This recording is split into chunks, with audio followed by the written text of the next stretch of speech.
नमस्कार दोस्तों, mission geography YouTube channel में आप सभी का स्वागत है। पुनः मिलते हैं अपने नए मिशन के साथ में। नया अपना उद्देश्य, नया लक्ष्य जो है लैब असिस्टेंट के लिए आपके लिए बहुत सारा मैटर, बहुत सारे प्रश्न से बिल्कुल पेपर जो अपन ने सेटअप किया था, सिलेबस जो अपन ने पढ़ा था उसी के अकॉर्डिंग पूरा का पूरा सिलेबस आया था। लेकिन हम थोड़े से एब्सेंट रहे आपके समक्ष, क्योंकि हम पारिवारिक की जिम्मेदारियों में थोड़े से उलझ चुके थे। रात घर में शादी थी सिस्टर की, उसमें काफ़ी ज़्यादा हम इतने वजल हो गए थे कि आपके लिए टाइम नहीं निकाल सके। फिर भी अंतिम समय तक आपके लिए हम लेसन डाल रहे थे, तो उसके लिए खेद है हमें कि आप तक हम समय से जो आंसर की नहीं डाल पाए समय से। अब काफ़ी बच्चों की डिमांड आ रही है सर इसकी कट ऑफ क्या रहेगी, तो जल्द ही अब हम आपके लिए नया वीडियो बनाने जा रहे हैं। एक दो रोज़ में आपके पास आ जाएगा इसकी कट ऑफ जो लैब असिस्टेंट की वो क्या रहेगी, ठीक है ना, उसके बारे में वीडियो आ जाएगा। प्लस अब जो थर्ड ग्रेड वैकेंसी आएगी, रीट के बाद थर्ड ग्रेड वैकेंसी जैसे ही आएगी तो उससे पहले उसका जो ज्योग्राफी का जितना भी सिलेबस आपके पास पहुंचा दिया जाएगा। इसके साथ साथ में जो महत्वपूर्ण वैकेंसी आने वाली है, जिसमें 15,000 पद संभावित है। 15,000 पदों की घोषणा हो चुकी है सरकार के द्वारा।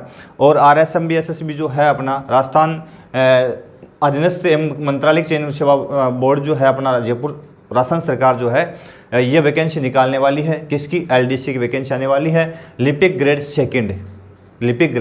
सेकंड की वैकेंसी, LDC की वैकेंसी आएगी। कितने हज़ार पदों पर? 15,000 पदों पर संभावित है। बहुत ही शानदार और सुनहरा अवसर आपके समक्ष है। आप इस मौके को पुनः भुना सकते हैं। यदि आपने कई ऐसे स्टूडेंट हैं जिन्होंने उनको लग रहा है कि लैब असिस्टेंट में अपना पेपर थोड़ा सा अच्छा नहीं गया है, उसमें कट ऑफ क्या रहेगी, ऐसे उसको छोड़ दीजिए। जो हो गया उसको छोड़ दो, क्योंकि वो आपका रिकॉर्ड है जो है लॉग हो चुका है। तो आप नए वैकेंसी, नए टारगेट में, नए लक्ष्य, नए अचीवमेंट में आ जाइए। और लिपिक ग्रेड सेकंड का आपके सामने बहुत ही सुनहरा अवसर आपके पास में 15,000 पदों का है। तो आप यहाँ से अपना पद वो शेप कर सकते हैं, यहाँ से अपना पद निकाल सकते हैं। ये जो परीक्षा होने जा रही है इसका जो संभावित सिलेबस अपने ज्योग्राफी का मैंने यहाँ डाला है कि हम ये सिलेबस आपको पूरा कवर करवाएंगे। यहाँ से आपके ज्योग्राफी के जितने सारे क्वेश्चंस आएंगे वो सारे क्वेश्चंस हम आपको बिल्कुल बेरोक टोक, बिना किसी झिझक के सारा का सारा चैप्टर हम टॉपिक टू टॉपिक क्लियर करवाएंगे। जहाँ से सारे प्रश्न है वो इजीली आ जाएंगे, कोई समस्या उसमें नहीं रहने वाली है। ये जो परीक्षा होगी किसकी? LDC 15,000 पदों पर जो परीक्षा होगी उसमें भैया 2 पेपर होने वाले हैं। कितने पेपर होंगे? 2 पेपर होंगे। एक पेपर फर्स्ट होगा जो सामान्य ज्ञान, सामान्य विज्ञान और सामान्य गणित का होगा। सामान्य ज्ञान, सामान्य विज्ञान और सामान्य गणित यानी जनरल साइंस, जनरल नॉलेज और मैथमेटिक्स में जनरल बिंदु पूछे जाएंगे। तो यह पेपर होगा आपके पास में सामान्य अध्ययन, सामान्य विज्ञान, सामान्य गणित का। और पहला पेपर होगा 100 अंक होंगे इसके। कितने अंक होंगे? 100 अंकों का होगा। और प्रश्न पूछे जाएंगे 150। 2018 की वैकेंसी के अकॉर्डिंग, पुराना सिलेबस उस अकॉर्डिंग से यही सिस्टम रहना पूरा का पूरा, इसी के अकॉर्डिंग ये पूछा जाएगा। तो इसमें 150 इसमें प्रश्न पूछे जाएंगे। और समय पहले पेपर का होगा 3 घंटे का, ठीक है। ठीक उसके बाद में दूसरा सब्जेक्ट का पेपर होगा। और दूसरा जो पेपर होगा उसमें सेकेंड पेपर के अंदर 2 टॉपिक रहेंगे इसमें, सामान्य हिंदी और सामान्य अंग्रेजी, ठीक है। जनरल हिंदी और जनरल इंग्लिश जो है वो रहेगी इसके अंदर। तो इन दोनों के 100 अंकों का होगा। 150 प्रश्न पूछे जाएंगे और वही समय 3 घंटे का रहेगा। तो 2 पेपर इसमें होने हैं, पेपर फर्स्ट और पेपर सेकंड, ठीक है। पेपर फर्स्ट के अंदर सामान्य ज्ञान, सामान्य विज्ञान, सामान्य गणित, प्रश्न 150 अंक, 100, समय 3 घंटा। पेपर सेकंड सामान्य हिंदी और सामान्य अंग्रेजी के पूछे जाएंगे, अंक 100, प्रश्न 150 और समय 3 घंटे का। और माइनस मार्किंग, नेगेटिव मार्किंग इसमें होने वाली है भैया। तो यह ध्यान रखिएगा, इसमें नेगेटिव मार्किंग है, ठीक है ना, यह होने वाली है। तो यहाँ आपको वही ऑप्शन सही करना है जो आपको राइट लगता है, वरना आपके नेगेटिव मार्किंग के तहत इसमें 1/3 लगभग रहती है। तो 1/3 नेगेटिव मार्किंग के लगभग रहा करती है। तो यदि आपका गलत आंसर है तो उस पर जो सही वाला उसका 1/3 काट लिया जाएगा। तो नेगेटिव मार्किंग से बचने के लिए आपको क्लियरली जो ऑप्शन आपको आ रहे हैं, जो टॉपिक आपको आ रहा है उसी को आपको सोल्व करना है। ऑप्शन जो आ रहे हैं उसी को आपको सोल्व करना है। इसमें जो पहला पेपर सामान्य ज्ञान का होगा उसमें जो पहला बिंदु रहेगा, जिसको मैंने यहाँ पे नहीं लिखा है, ये अपना वैसे दूसरा टॉपिक, दूसरा बिंदु है। पहला जो बिंदु है वो रहेगा सामान्य सामयिक मामले, नहीं जिसको बोलते हैं करंट अफेयर्स अपन बोलते हैं, सामयिक मामले इसमें रहेंगे। इसमें राष्ट्रीय, प्रादेशिक स्तर की प्रमुख घटनाएं होगी, मुद्दे होंगे तथा संबंधित संगठन और संस्थाएं जो तात्कालिक कारण देखे जाएंगे, जिसको समसामयिकी कहते हैं, वो बिंदु इसमें पहला रहेगा। उसके बाद में अपने सेकंड टॉपिक जो रहेगा वो भूगोल और प्राकृतिक संसाधन के संदर्भ में रहेगा।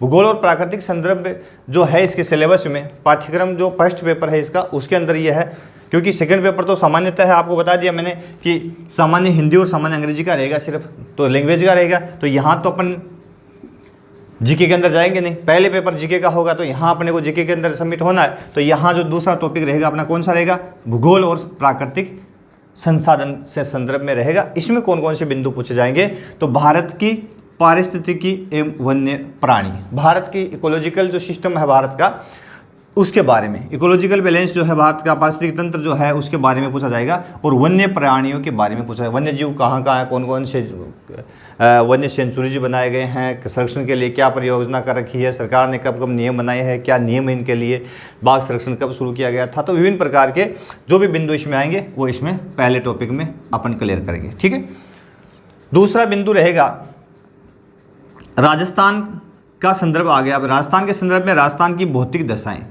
राजस्थान के भौतिक प्रदेश, हालांकि पहले से वीडियो अपने डाल रखे हैं लेकिन फिर भी बड़े विस्तार के साथ में बिल्कुल टॉपिक वाइज अपन बहुत ही गहराई के साथ में राजस्थान की भौतिक प्रदेशों की चर्चा अपन करेंगे। साथ साथ में भौतिक प्रदेश राजस्थान के जो है उसके साथ साथ में राजस्थान की जलवायु, राजस्थान के जलवायु प्रदेश कोपेन थार्नवेट के अनुसार जो वर्गीकरण दे रखा है उसकी चर्चा करेंगे। यहाँ हालांकि ये दे नहीं रखा है कि किस विद्वान के अनुसार, तो अपन तो पढ़ेंगे, कोपेन का भी पढ़ेंगे, थार्नवेट का भी पढ़ेंगे, त्रिवार्था का भी देखेंगे, तीनों का वर्गीकरण देख लेंगे।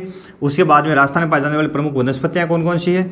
ठीक है, तो इसकी सदाबहार वनस्पति, पर्णपाती वनस्पति है, शुष्क पतझड़ी वनस्पति, कहाँ कहाँ कौन कौन सी वनस्पति है उसकी चर्चा भी अपन करेंगे। तो संदर्भ कौन सा है, अपने राजस्थान का, और राजस्थान में पाई जाने वाली प्रमुख मिट्टियाँ। ठीक है, शुष्क मिट्टी कहाँ पाई जाती है, ठीक है, जलोढ़ कहाँ पे है, भूरी कहाँ पे है, लाल काली कहाँ पे है, लाल पीली कहाँ पे है, दोमट कहाँ पे, तो जो भी मिट्टी है यहाँ पाई जाती है उन सब की चर्चा अपन इस बिंदु में करेंगे। संदर्भ क्या रहेगा अपना, राजस्थान का संदर्भ रहेगा, ये ध्यान रखिएगा। इसमें राजस्थान के संदर्भ में सारे प्रश्न है वो पूछे जाएंगे। फिर आगे प्रमुख भौतिक विभाग, तो भौतिक प्रदेश तो आए गए इसमें। फिर उसके बाद मानव संसाधन, इसका मतलब यहाँ पूछ ले जनसंख्या, मानव संसाधन में क्या पूछ लिया आपको, जनसंख्या और प्रमुख जनजातियाँ। तो राजस्थान में कौन कौन सी जनजातियाँ पाई जाती है, जनसंख्या 2011 के अकॉर्डिंग क्या रहेगी, क्योंकि 21 के आंकड़े अब तक आए नहीं है, 2011 और 2000 पीछे की कोई सी भी जनसंख्या पूछ सकता है, लेकिन लगभग 2011 और 2001 के आंकड़े लगभग पूछे जाते हैं। तो ये दोनों आंकड़े अपन यहाँ पर देखेंगे और विस्तार से इसको भी पढ़ेंगे। जनजातियों में राजस्थान में पाई जाने वाली जनजातियों में जैसे भील है, मीणा है, संथाल है, ग्रासिया, ठीक है ना, सहरिया, डामोर, सांसी, तो कथोड़ी, ये कुछ जनजातियाँ यहाँ पाई जाती है जिनके संदर्भ में अपन विस्तार से चर्चा करते चलेंगे। सबसे बड़ी जनजाति कौन सी है, कहाँ निवास करती है, क्या उनके रीति रिवाज, क्या पहनावा, क्या वेशभूषा है, तो सारी बिंदु वाइज अपन पढ़ते हुए चलेंगे यहाँ पे। ठीक है, तो ये जनजातियों में आ जाएगा और जनसंख्या राजस्थान के संदर्भ में अपन देख ही लेंगे। उसके बाद में अगला बिंदु है राजस्थान के प्राकृतिक संसाधन। राजस्थान में जो नेचुरल रिसोर्सेज पाए जाते हैं, प्राकृतिक संसाधन पाए जाते हैं, उनके संदर्भ में भी अपन चर्चा करेंगे। तो इसमें क्या क्या आएगा, इसमें अपन देखेंगे राजस्थान में प्रमुख खनिज कौन कौन से पाए जाते हैं, धात्विक कौन से है, धात्विक कौन से है, ऊर्जा खनिज कौन कौन से है, तो इसकी चर्चा अपन करेंगे। राजस्थान में वनों की बात करेंगे, आरक्षित है, संरक्षित है, अवर्गीत वनों का प्रकार है वो देखेंगे अपन। ठीक है ना, इसके अलावा जल संसाधन की बात करेंगे, राजस्थान में जल संसाधन किस प्रकार का है, जल संरक्षण के लिए क्या क्या प्रयास किए जा रहे हैं, जल पश्चिमी जो भाग उसमें कम है तो उसके लिए क्या क्या आपूर्ति के लिए क्या क्या किए जा रहे हैं, तो विभिन्न प्रकार के पहलू उन सभी संदर्भों की अपन यहाँ चर्चा करेंगे। ठीक है, उसके बाद में आ गया पशुधन।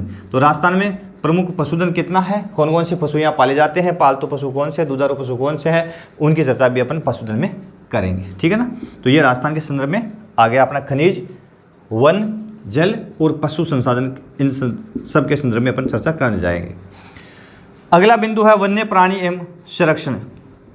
वन और वन्य प्राणी, वन पहले आ गया है, वन्य प्राणियों की बात अपन ने कहा है कि इसमें करेंगे अपन कि राजस्थान में कौन कौन से वन्य प्राणी पाए जाते हैं, उनके संरक्षण के लिए सरकार कौन कौन सी योजनाएं चला रही है, वन्य जीव अभ्यारण्य जो अपन ने बना रखे हैं, कितने राजस्थान के अंदर राष्ट्रीय अभ्यारण्य नेशनल सेंचुरीज बने हुए हैं, तो उन सब की चर्चा अपन करेंगे। किस सेंचुरी में किस वन्य प्राणी के संरक्षण की व्यवस्था की गई है, ठीक है, तो उन सब बिंदुओं पर चर्चा इसमें करेंगे अपन, किसमें, वन्य प्राणी और संरक्षण के अंदर राजस्थान का संदर्भ रहेगा। ठीक है, फिर राजस्थान का अगला बिंदु है राजस्थान में आर्थिक विकास, राजस्थान में कृषि एवं आर्थिक विकास। राजस्थान में खेती की बात करेंगे और आर्थिक विकास की बातें करेंगे। इकोनॉमिक जो डेवलपमेंट होगा अपना किस प्रकार से होगा उसकी चर्चा अपन यहाँ करेंगे। तो इसमें जो पहला बिंदु रहेगा राजस्थान की प्रमुख फसलें कौन कौन सी, तो इसमें राजस्थान के अंदर खाद्यान्न फसलें कौन कौन सी है, ठीक है ना, व्यापारिक फसलें कौन कौन सी है, तो व्यापारिक फसलें, खाद्यान्न फसलें, ठीक है, तिलहन फसलें, उन सब की अपन चर्चा करेंगे यहाँ पे। जैसे यहाँ पे बाजरा प्रमुख होता है, दालहन फसलों में दाल होती है, मूंग होती है, चना होता है, सरसों होता है, सरसों प्रदेश राजस्थान को कहते हैं। तो विभिन्न बिंदुओं पर, ठीक है ना, व्यापारिक और खाद्यान्न फसलों की चर्चा करेंगे। किस जिले में क्या फसल ये ज़्यादा होती है, किस में कम होती है, कौन सा प्रदेश इसके लिए महत्वपूर्ण है, कौन सी मिट्टी महत्वपूर्ण है, सारे बिंदु आज अपन यहाँ पे इसकी चर्चा करेंगे। अगला बिंदु अपना है, अगला बिंदु है कृषि आधारित उद्योग। कृषि आधारित उद्योग यानी खेती पर डिपेंड, जैसे कि सूती वस्त्र उद्योग कृषि पर डिपेंड करता है। इसके अलावा जैसे चीनी मिलें हैं कृषि पर डिपेंड करती है, गन्ना खेतों में प्राप्त होता है। तो कृषि आधारित जूट उद्योग जो पाया जाता है वो कृषि पर डिपेंड करता है। तो कृषि आधारित जितने भी उद्योग हैं उनकी चर्चा अपन करेंगे इसमें, ठीक है ना, कहाँ लगे हुए हैं और कब लगा है, पहला कौन सा लगा है, अंत में कौन सा लगा है, कौन सा अधिक चल रहा है, कौन सा कम है, आदि बिंदु के आधार पर अपन चर्चा यहाँ करेंगे भैया, ठीक है। फिर प्रमुख सिंचाई परियोजनाएं। राजस्थान के अंदर सिंचाई की समस्या बड़ी है, क्योंकि राजस्थान का पश्चिमी इलाका पूरा कम वर्षा वाले क्षेत्र में आता है। तो कम वर्षा वाले क्षेत्र में आने के कारण यहाँ पे सिंचाई की आवश्यकता रहती है। तो नहरी सिस्टम जो अपना है वो किस प्रकार का है, ठीक है ना, तो कौन कौन सी नहरी है, सिंचाई परियोजना है, बहुउद्देशीय परियोजनाएं कौन कौन सी यहाँ पे है, सेंट्रल गवर्नमेंट से कितना सहयोग किस योजना में मिल रहा है, ठीक है ना, और कौन सी योजना किस प्रदेश के लिए यूँ कहें तो गंगा साबित हो रही है, मरुगंगा जिसको कहते हैं वो साबित हो रही है। तो प्रमुख सिंचाई परियोजना उसकी चर्चा अपन इस बिंदु में करेंगे, ठीक है। अगला बिंदु आ गया है मरुभूमि के विकास संबंधी परियोजना और हस्त उद्योग। मरुभूमि, राजस्थान का पश्चिमी इलाका मरुस्थलीय है और लगभग 61% भूभाग आता है इसके अंदर। राजस्थान के कुल भौतिक प्रदेश का 61% भूभाग मरुस्थलीय आता है। अब मरुस्थलीय आने के कारण उस प्रदेश के अंदर कुछ सरकार योजनाएं चला रही है ताकि उस मरुभूमि का विकास किया जा सके। तो वो परियोजनाएं कौन कौन सी है, सूखा संभाव्य कार्यक्रम वहाँ पे चलते हैं, DDP है कार्यक्रम जो चलता है, जिला समुद्री कार्यक्रम पर चलते हैं, और भी कई तरह के कार्यक्रम चलते हैं, मरु विकास कार्यक्रम चलते हैं। तो उन कार्यक्रमों में कौन कौन से कार्यक्रम सुचारू रूप से चल रहे हैं, कौन से बंद हो गए हैं, केंद्र सरकार से कितने लाभान्वित हो रहे हैं, कितने राज्य सरकार के ऊपर डिपेंड है, तो वो सारी विकास परियोजना यहाँ अपन देखेंगे, ठीक है ना। फिर है हस्त उद्योग, जो छोटे उद्योग हैं उनकी चर्चा अपन इसमें करेंगे। अगला है विभिन्न आर्थिक योजनाएं। राजस्थान के विकास के लिए कौन कौन सी आर्थिक योजनाएं लागू है, कौन सी आर्थिक योजनाएं चल रही हैं, कौन सी बना रखी है, संभावित क्या प्लान रहेगा, इसके लिए इसमें बिंदु में अपन देखने जाएंगे आर्थिक योजनाएं कौन कौन सी रहेगी। और फिर कार्यक्रम एवं विकास की संस्थाएं, प्रमुख राज्य के स्तर के कार्यक्रम होंगे जिसमें विकास, राज्य के विकास के लिए कौन कौन सी संस्थाएं काम करेगी, और पंचायत राज क्या भूमिका रहेगी इसमें। पंचायती राज की स्थापना जो राजस्थान के बगदीगाम नागौर से पंडित जवाहरलाल नेहरू के द्वारा की गई थी 2 अक्टूबर को 1959 को, तो वो पंचायती राज की क्या व्यवस्था इसमें रहेगी और क्या भूमिका पंचायती राज की राज्य के विकास में है, तो इस बिंदु में कौन सी संस्थाएं वो चला रहा है, ठीक है ना, इसका रोल भी अपन देखेंगे। तीसरा बिंदु इसमें है, चौथा बिंदु राजस्थान का औद्योगिक विकास। तो राजस्थान में उद्योगों के विकास की क्या संभावना है, कौन कौन से उद्योग यहाँ पे लगे हुए हैं, किस तरह की संभावना यहाँ पे देखी गई है, तो उसकी बात करेंगे। तो प्रमुख उद्योग एवं औद्योगिक क्षेत्र देखेंगे, ठीक है। कच्चे माल की उपलब्धता देखेंगे कि राजस्थान में कौन कौन सा कच्चा माल मिलता है, कौन से माल की बाहर से अपने को आयात करना पड़ता है, उसके संदर्भ में चर्चा करेंगे। खनिज आधारित बड़े उद्योग जो खनिज पर डिपेंड होते हैं, जैसे सीमेंट हो गया खनिज पर डिपेंड करता है, लोह इस्पात उद्योग या खनिज पर डिपेंड करता है, ठीक है ना। और कुटीर उद्योग कौन कौन से जो यहाँ स्थानीय लोग अपनी आवश्यकता की पूर्ति करते हैं। छोटे मध्यम आकार के उद्योग कौन से हैं जिसको लघु उद्योग कहते हैं वो कौन से हैं और कहाँ कहाँ लगे हुए हैं, उसकी चर्चा अपन इसमें करेंगे, ठीक है। तो यहाँ पर भी ये चर्चा करेंगे। फिर ऊर्जा के विभिन्न स्रोत कौन कौन से हैं, राजस्थान के अंदर ऊर्जा के स्रोत कौन कौन से हैं, इसमें जल विद्युत से कितनी आपूर्ति होती है, कहाँ कहाँ किन बहुउद्देशीय योजनाओं से जल विद्युत की प्राप्ति होती है, ठीक है। तापीय यानी कोयले से कितने ताप विद्युत ग्रह लगे हुए, कोयले से कितनी ऊर्जा की आपूर्ति अपने को होती है।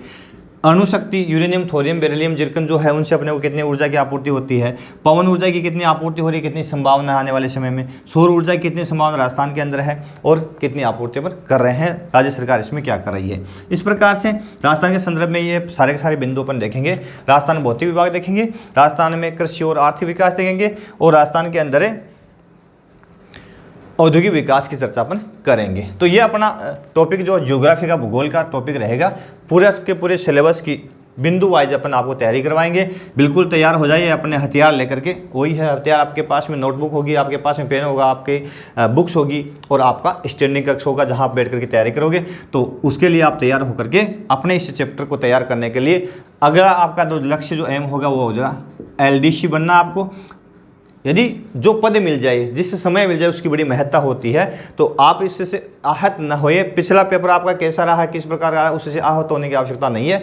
पुनः आप तैयार हो जाइए नए रण के लिए, और वो होगा आपका एलडीसी का एक पद आपको लेना है उसके लिए। तो संभावित पद 15,000 वैकेंसी आएगी और जल्द ही एग्जाम होगा इसका। तो तैयारी पहले से करनी पड़ती है, तब सिलेबस कवर करेंगे। वही एलडीसी लेबसिशन वाली दिक्कत हो जाएगी भाई, 20 दिन 20 रोज 1 महीना अपने को मिला था, उसमें भी सिलेबस कवर करना है। पास लो। फिर भी अपने कोशिश खूब की है सिलेबस कवर करने का। और जितने भी प्रश्न आए थे बारी बारी से मैं बताऊंगा आपको कौन से प्रश्न अपने चैप्टर किस चैप्टर से आए हैं। सारे सारे प्रश्न अपने चैप्टर से आए हुए हैं। तो आप बेझिझक तैयारी करें क्योंकि आपका सुनहरा अवसर आपके पास में है। तो ये पहला पेपर इसमें होगा, ठीक है ना। और इसमें एक राजस्थान का इतिहास और संस्कृति का टॉपिक और है पहले पेपर के अंदर। राजस्थान का इतिहास एवं संस्कृति, इसमें मध्यकालीन इतिहास होगा, स्वतंत्रता आंदोलन और राजनीतिक चेतना होगी, राजनीतिक पुनर्गठन होगा, लोक भाषाएं बोलियां और साहित्य के संदर्भ में पूछा जाएगा, लोक संगीत और लोक नृत्य होगा, संत कवि योद्धा लोक देवता लोक देवियाँ सांप्रदायिक सौहार्द का बिंदु होगा, मेले त्योहार रीति रिवाज वेशभूषा और आभूषण के संदर्भ में प्रश्न पूछा जाएगा, ठीक है ना। फिर दैनिक विज्ञान और मैथमेटिक्स का होगा। इसके अलावा जो सेकंड पेपर होगा उसमें सामान्य हिंदी का सिलेबस क्या रहेगा मैं आपको लाइटली बता देता हूँ। 3 घंटे का पेपर होगा, इसमें 100 अंकों का 150 प्रश्न पूछे जाएंगे सामान्य हिंदी और सामान्य अंग्रेजी के सेकंड पेपर में। तो इसमें संधि और संधि विच्छेद सेकंड पेपर में जो पूछा जाएगा, संधि और संधि विच्छेद, सामासिक पदों की रचना और समास विग्रह, उपसर्ग पूछा जाएगा, प्रत्यय पूछा जाएगा, पर्यायवाची शब्द, विपरीतार्थक विलोम शब्द, अनेकार्थक शब्द पूछे जाएंगे, शब्द युग में संज्ञा शब्दों से विशेषण बनाना, शब्द शुद्ध शब्दों का अशुद्ध शब्दों का शुद्धिकरण और शब्दगत अशुद्धि का कारण जानना, वाक्य शुद्धि अशुद्ध वाक्यों का शुद्धिकरण और वाक्यगत अशुद्धि का कारण जानना, वाच्य कृतवाच्य क्रमवाच्य और भाववाच्य प्रयोग, क्रिया सकर्मक अकर्मक और पूर्वकालिक, वाक्यांश के लिए एक सार्थक शब्द, ठीक है, मुहावरे और लोकोक्तियाँ, अंग्रेजी के पारिभाषिक तकनीकी शब्दों के समानार्थक हिंदी शब्द, सरल संयुक्त मिश्र वाक्य, अंग्रेजी वाक्यों का हिंदी में रूपांतरण और हिंदी वाक्यों का अंग्रेजी में रूपांतरण, प्लस कार्यालयीय पत्रों से संबंधित जो अंग्रेजी के वर्ड आते हैं वो पूछे जाएंगे, ठीक है। तो ये हिंदी का आपका सिलेबस रहेगा। उसके बाद में अंग्रेजी के जो जनरल इंग्लिश है उसमें जो सिलेबस आपका रहेगा टेंस, ठीक है, सीक्वेंस पूछा जाएगा। उसके अंदर वॉइस एक्टिव और पैसिव वॉइस के बारे में पूछा जाएगा, नरेशन डायरेक्ट इनडायरेक्ट के बारे में, ट्रांसफॉर्मेशन ऑफ सेंटेंस के बारे में पूछा जाएगा, यूज ऑफ आर्टिकल्स डिटर्मिनेंट्स जो है उसके बारे में पूछा जाएगा, यूज ऑफ प्रीपोजिशन के बारे में, प्रीपोजिशन आपको पूछेंगे। तो सामान्य सा जो जनरल जो आपकी यूँ कहे कि व्याकरण जो होती है या उसके बारे में इसमें पूछा जाएगा। कोई सामान्य इंग्लिश की बात की जा रही है, ट्रांसलेशन ऑफ सिंपल ऑर्डिनरी और कॉमन जो सेंटेंस होते हैं उसका हिंदी टू इंग्लिश और अनुवाद जो उसमें वो पूछा जाएगा, और correction of sentences including subject verbs agreement, degrees of adjective और connectives and words wrongly used, जो गलत वाक्य अशुद्ध वाक्य वही आ गया इसमें, glossary of official technical terms वो शब्दावली जो है ऑफिशियल का मिल जाती है, साइनोम्स से पूछा जाएंगे, एंटोनोम्स पूछे जाएंगे, वन वर्ड और सब ट्यूशन पूछे जाएंगे, ये आ गया अपना फॉर्मिंग न्यू वर्ड से यानी नए वर्ड जो बनाने का तरीका है उसके बारे में पूछा जाएगा, और कंप्रेंस ऑफ ए गिवन पैसेज दिया जाएगा उसमें से जो वर्ड है वो पूछा जाएगा, knowledge of a writing letter लिखने का जो ऑफिशियल लेटर है ना, डेमी ऑफिशियल है, सर्कुलर जो जारी होते हैं उसके बारे में, जो नोटिस जारी होते हैं, टेंडर्स जारी होते हैं उनके संदर्भ में पूछे जाएंगे। तो ये इंग्लिश का चैप्टर आपका रहेगा। इस प्रकार से आपको लेबर असिस्टेंट एलडीसी का जो सुनहरा अवसर है उसके लिए आपका सिलेबस है फर्स्ट और सेकंड पेपर। तो आप जरूर यहाँ से अपनी जो तैयारी है, अपना जो एक पद है वो उसको सेव कर सकते हैं। आपके बाद में बहुत ही शानदार मौका है, हम आपके लिए राजस्थान के भूगोल के संदर्भ में संपूर्ण तैयारी आपको करवाएंगे, सारे चैप्टर वाइज करवाएंगे। यहाँ कोई भी ऐसा बिंदु नहीं रहेगा जो आपको नहीं बताया जाएगा। बिल्कुल ऑब्जेक्टिव टाइप प्रश्नोत्तर सीरीज भी आपके साथ हम शेयर करेंगे, वो भी डालेंगे। समय अपने पास में खूब है तो बिल्कुल मौका मिल जाएगा। टॉपिक उतने ज़्यादा नहीं है, लेबर सीरीज में खूब सारे टॉपिक थे, समय बहुत कम था, फिर भी हमने बहुत भरपूर मेहनत की। और अंत में थोड़ा सा पारिवारिक मैंने कहा कि बिजनेस लाइफ शेड्यूल थोड़ा बिजी हो गया था घर में ही, तो इस कारण से हम थोड़े और बिजी हुए। फिर भी आपके लिए हमने कोशिश भरपूर की थी, तो और भी आपके लिए हम तैयार हैं। हमारा मिशन जियोग्राफी आपके लिए हर संभव कोशिश करेगा और आपकी हर एक तैयारी में आपका साथ देगा। तो आप जरूर देखें हमारे मिशन जियोग्राफी यूट्यूब के साथ में और हमारे साथ तैयारी करें। एक एलडीसी पद के लिए आप एलडीसी बनने का आपका जो सपना है वो साकार कर सकते हैं। तो आप जुड़े रहे हमारे मिशन जियोग्राफी के साथ में। बहुत बहुत धन्यवाद। देखते रहे मिशन जियोग्राफी और जुड़े हमारे मिशन के साथ में।